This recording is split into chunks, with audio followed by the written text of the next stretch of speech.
The day the sky caught fire, I was repairing a coolant line beneath Dock 7. My name is Cale Arden, Senior Maintenance Engineer of the orbital city Virex 9. We weren't a glamorous outpost, just a rotating ring of steel and solar glass circling the gas giant Avarice. Merchants passed through. Mining ships refueled.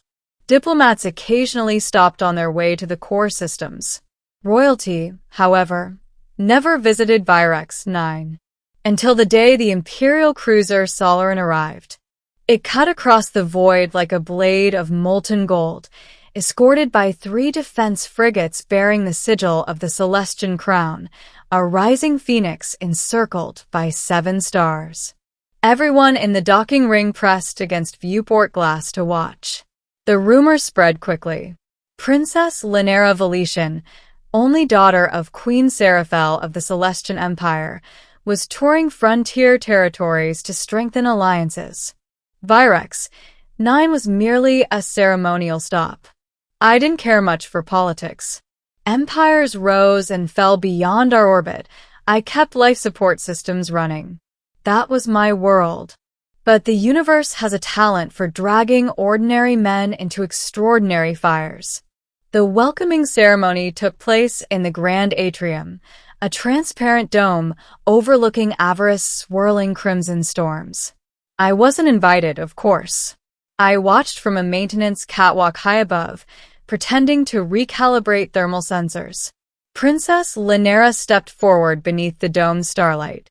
She wore a suit of adaptive crystal fabric that shimmered between gold and silver. Her hair, dark as deep space, fell across her shoulders in soft waves. But it was her expression that struck me. Not arrogance, not detachment. Curiosity. She looked at Virex 9 as if it were not beneath her, but fascinating. Queen Seraphel stood beside her, taller, sterner. The Queen's presence filled the dome like gravity itself. Speeches began. Diplomatic pleasantries echoed. And then everything went wrong. At first, I thought the red glow outside was simply Avarice's usual turbulence. But the glow intensified, too bright, too concentrated. My wrist console shrieked with alerts. Unidentified vessel breach. Energy spike. Hull impact imminent. I barely had time to shout before the first explosion tore through Dock 12. The dome trembled violently. Glass panels fractured. Screams erupted below as emergency barriers struggled to deploy. Through the viewport, I saw it, an attack craft, black and angular, bearing no Imperial insignia. It fired again, a stream of plasma lashing across the station's outer ring. Rebels. The Celestian Empire had enemies. And someone had chosen this moment, this ceremony, to strike. The second blast breached a fuel conduit near the atrium's lower quadrant. Fire roared upward like a living creature. Alarms wailed. Atmosphere vented in screaming gusts. And, directly beneath the collapsing catwalk, the princess. Middle. The leap into the Inferno. Training overrides fear. Before my mind caught up with the danger, my body was already moving. I clipped my safety line, vaulted the railing, and slid down a support cable toward the lower levels. Heat blasted upward, searing my face. Emergency shutters jammed halfway, trapping flames within the dome. Imperial guards rushed toward the Queen, forming a protective shield around her. But the princess had fallen behind. A section of burning debris crashed between her and the guards, cutting her off.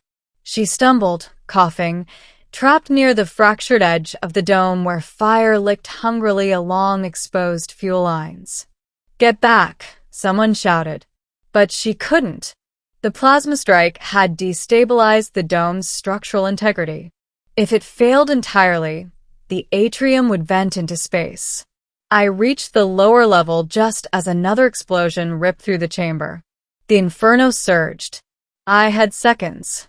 I wrapped my arm in a thermal blanket from an emergency kit and ran straight into the flames. The heat was unlike anything I'd known, not just burning, but suffocating. My suit's outer layer began to char instantly.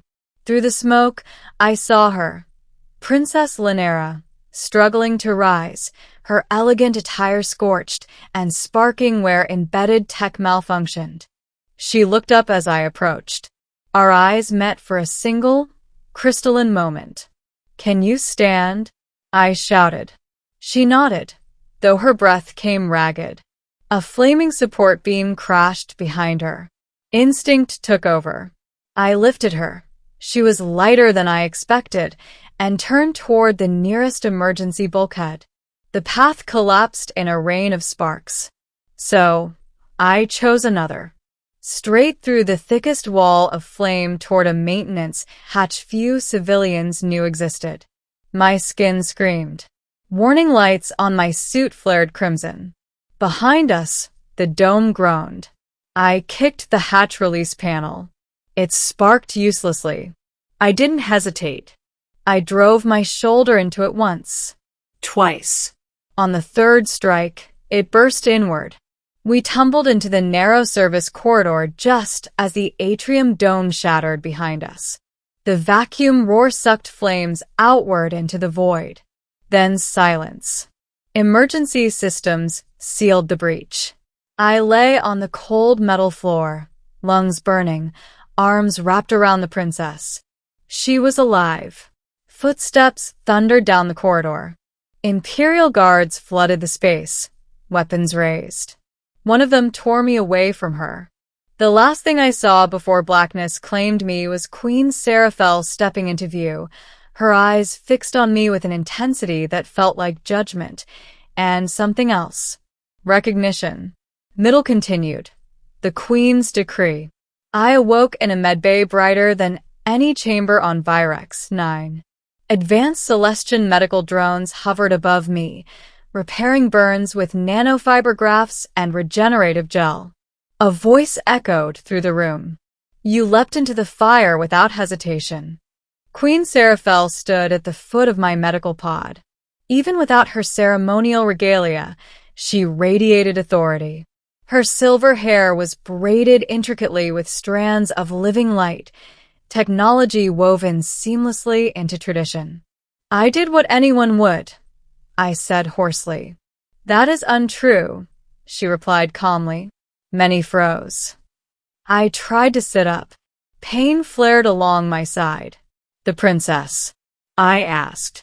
She lives, the queen said. Because of you. Relief flooded me. Then her expression shifted, becoming formal. Among the Celestian people, she continued, there exists an ancient covenant. I swallowed. Here it comes. When one who is not bound by royal blood enters mortal peril to save a direct heir of the crown, willingly, without command, their life becomes interwoven with that heir's destiny. I stared at her. I didn't do it for destiny, I said. Intent does not nullify law. Her gaze did not waver. You risked your existence for my daughter, she declared. Before witnesses. Before the spiral of witnessing recorded by our fleet. My pulse quickened. What are you saying? Her next words fell like a gavel. You will be married. The room seemed to tilt. Married, I repeated faintly. To Princess Lynera Valetian, she said. Heir to the Celestian Empire. I struggled for words. That's absurd. I'm a station engineer. You are the man who walked into fire when my daughter stood within it. I opened my mouth to protest further, but the door behind her slid open. Princess Lynera stepped inside. She wore simple white attire now, her arm lightly bandaged. A faint scar traced her collarbone, a mark the med drones had chosen not to erase. Her eyes met mine, not with embarrassment, not with reluctance. With something steady. You saved my life, she said quietly. You chose, she interrupted gently. The queen looked between us. The law exists to bind courage to the crown, she said. Our empire has endured, because we honor sacrifice. I felt trapped by tradition, by politics, by expectations beyond my understanding. And if I refuse? I asked carefully. The Queen's expression did not harden. It would signal to every watching system that the Celestian crown cannot protect or honor those who defend it. In other words, refusal would weaken the empire. This wasn't just about marriage. It was about stability. Princess Lynera stepped closer. My mother speaks of law, she said softly. But there is choice within law. The Queen's eyes flickered, but she did not interrupt. Lynera met my gaze fully. If you do not wish this, she said, I will not force you. The silence that followed was heavier than any fire. I looked at her, not as royalty, not as obligation, but as the woman I had carried through flames. She had not screamed. She had not panicked. She had trusted me. And somewhere in that inferno, our fates had already shifted, ending a crown forged in flame. The wedding took place 1 year later, not immediately. The Queen allowed time for political preparation, for cultural integration, and perhaps most importantly, for us. In that year, I traveled to Celestia Prime, the heart of the Empire. I learned their history, their language, their expectations. And Lynera learned mine. She walked the maintenance corridors of Virex 9 without complaint. She listened when miners spoke of failing oxygen processors. She asked questions no royal advisor would think to ask. We argued often about governance, about class divides, about whether tradition should outweigh evolution. But the arguments were not destructive. They were necessary. The Empire had enemies not just in rebel factions, but in stagnation. The day of the ceremony, the Celestian capital glowed with suspended light arches stretching between crystalline towers. Billions watched across star systems. Queen Seraphel stood before us, her voice carrying through the grand hall. This union, she declared, is not merely the binding of 2 lives. It is the joining of flame and resolve. She turned to me. You entered the Inferno not as a noble, not as a warrior, but as a man who refused to let fear decide. Then to her daughter. You survived the fire not through privilege, but through trust. Lynera reached for my hand. This time, there was no panic, no smoke, only clarity. When the ceremonial flame ignited between us, a controlled plasma arc symbolizing the trial we had endured, I did not see destruction. I saw transformation. The rebels who had attacked Virex 9 were later uncovered and dismantled. But the greater victory was internal. Policies shifted. Frontier systems gained representation. Emergency response protocols improved across Imperial stations, based on recommendations from a former maintenance engineer. From me. Years later, when historians would speak of the Inferno Union, they would say it marked the moment the Celestian Empire began evolving from rigid monarchy into adaptive sovereignty. But that's history. For me, it began with a fire, with a choice made in seconds.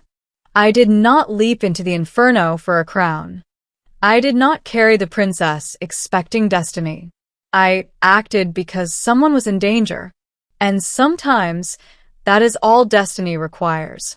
On the anniversary of the attack, Lynera and I returned to Virex 9. The dome had been rebuilt, stronger, reinforced. We stood beneath it together, watching Avarice red storms swirl beyond the glass. Do you regret it? She asked quietly. The fire? I said. No, she replied. The marriage. I looked at her, the scar still faintly visible against her skin, unhidden by choice. If I hadn't jumped, I said, I would have spent the rest of my life wondering who I might have become. She smiled slightly. And now? Now, I answered, I know. Above us, the stars burned, not with destruction, but with possibility. I had leapt into flames to save a princess. The queen had declared I would be married. But what truly changed my destiny was not the decree. It was the fire that revealed who I already was.